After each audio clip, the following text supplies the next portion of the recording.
have to choose something that scares the heck out of you, something that you really, really want to paint. Well, today I have 3 tips for you that can help you know what to paint next, but I also have something else that's in a group of 3, and that is, I'm running a free 3-day workshop where you paint one of these each day, an hour a day. Going to be lots of fun, even if you haven't painted before. So you can go to that at paintingwithheather.com/free workshop and join me. It's only not that far away. And if you're looking at this in the future, you can look at some links below and it'll lead you into a lovely membership where you can still do some of this fun stuff. But let's go and have a look at what those 3 things are to help you know what to paint next.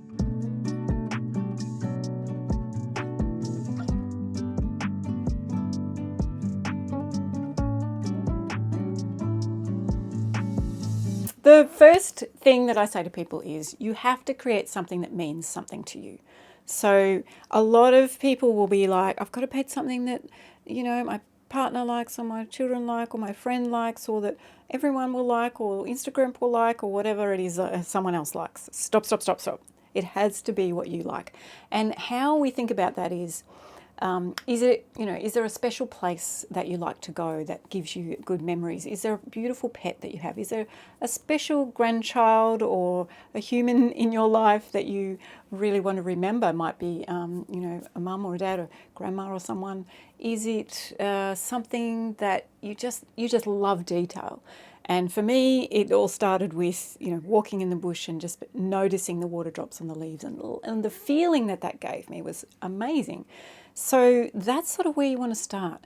And if you still feel stuck, I really encourage you, your little action for this point is, number 1, is to go and find some photos, go and find some magazines if you have any these days, everything's online. Maybe you're on Pinterest, go and find all these little photos that you like. Encourage you to look at photos rather than other people's paintings.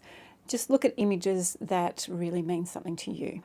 And if you're not someone who wants to draw from a photo and you just want to do something that's out of your head and a bit more abstract, the same applies. You just think about a place or a feeling that, or a human or a pet or an object or something, that has brought you joy. And if you paint that, you're going to love it. You're going to love doing it, and other people, if they end up seeing it, they may not, but if they end up seeing it, they're going to enjoy and get something from it too. So that's my first tip. The second one, I love this one. I've got a quote written here from a student. She says, "You're going to paint that scary painting now." That's what Heather said to me. I want to do this, but she says you're going to paint the one that scares the heck out of you right now. So do not choose something. Just watch your brain going, oh, I'll paint this painting here because it's really, really easy. That I'll do just something really easy because I don't know much and blah, blah, blah, blah. I'm like, no. Whenever someone comes to my class, they'll do a little introductory course, which is a water drop on a leaf, of course. But then the second one, I'm like, what do you want to paint? And they're like, oh, I'll choose this one because it's easy. I'm like, no. You have to choose something that scares the heck out of you, something that you really, really want to paint. I mean, gosh, okay, let's go back a step. If this means something to you, if it's very powerful and you want to do it, we'll do it. It's got to mean something. But if you choose it because it's easy, So many times I get students coming into my classes when I have my finger got caught into the classroom, and they bring in a canvas and they're like, here's my canvas. It'll be like the size of, A4 or something. I'm like, that's not a canvas, this is a canvas. I try to encourage them, go, you can paint a big painting as long as you can fit it in the car. It's okay. So my little action step for this particular one, number 2, is go and find a bigger canvas than what you're used to and paint the thing on there that you've always wanted to paint. It's the only place that you will learn if you just go all in. For this free workshop, these might look a little simple. These later 2 here, they're a little bit difficult, but I'm going to teach beginners this, and I'm going to stretch you. I don't want to just, which one? I don't want to just start with this one and leave it at that. I want to stretch you to go where you haven't gone before.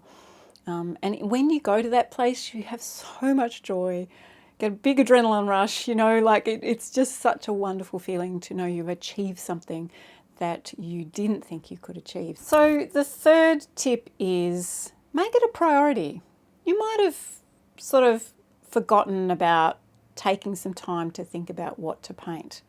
We can see the washing or the cleaning or the dishes or I don't know, whatever else is a distraction. Oh, you know, the good old phone here. We love that, don't we? Little social media, or you know, what happens on there, and we get a little bit lost sometimes. Put the things down, stop for a minute, put aside half an hour at some point. Go for a walk or something. I don't know. When you're driving, no, that doesn't work because I want you to write some things down. That's the action step for this one, is to journal, to write down all of the ideas you have. So if it's all still a bit of a scrambles, write them all down. And actually what I'd like to do too is, I don't think I've got any sticky notes here, but find some sticky notes and put all your little different things on that. Maybe put them on, you know, the bathroom mirror or, you know, back of the toilet door or something, and just look at them for a while and move them around and go, those ones I really like. I'm not so sure about those. You can or put them on bits of cardboard or paper, or rip them up if you haven't got any sticky notes.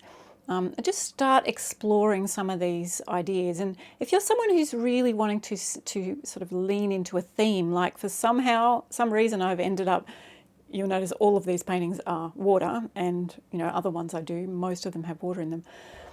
I've ended up there because of my interest in the subject. I just love it. If you're wanting to lean into a theme like that, it's really, really, really helpful to journal and to write and to, you know, just get everything out of your head, all the ideas you have out of your head. And often when you do that, you'll see a pattern. You can start moving things around and go, oh, there's a pattern. Okay, looks like I'm really enjoying my walk in the bush. Bush might be something, maybe it's Australian bush, maybe it's Australian wildflowers or something like that. So lean into it and then have a go at, you know, spending a few months in that subject and see if it really, you know, works for you. So that's another step you can go to if you're really trying to lean into a theme, but don't push it. You know, it'll come naturally. Totally will. So a little recap, 3 things. The first one is paint something meaningful, something that, touches you, creates an emotion or a memory. The second one is paint what you want to paint. Paint something that might sort of scare the heck out of you almost, but paint what you want to paint. Paint it now. The third one is take time to write things down, write down your ideas and see what comes and emerges as a result. I'm sure you will work it out. Some of you probably already know what you're going to be painting next, which is really exciting. Please comment below. What's your next painting? What are you working on now? I'd love to see. And let me know also if you're going to join the free workshop. There's a link below, paintingwithheather.com/free workshop. And please join me. It's coming up soon. And again, if you're looking at this later on, there's also links below to other things that you can be involved in if you've missed out on any free workshops. But until then, yes, where's my free? These are the free pictures, free pictures that we're going to be painting. You can see the link below, and I hope you can join me. And I'd love to know what you are painting or what you want to paint next that might scare you. It'd be really cool to know. Until next time, keep creating.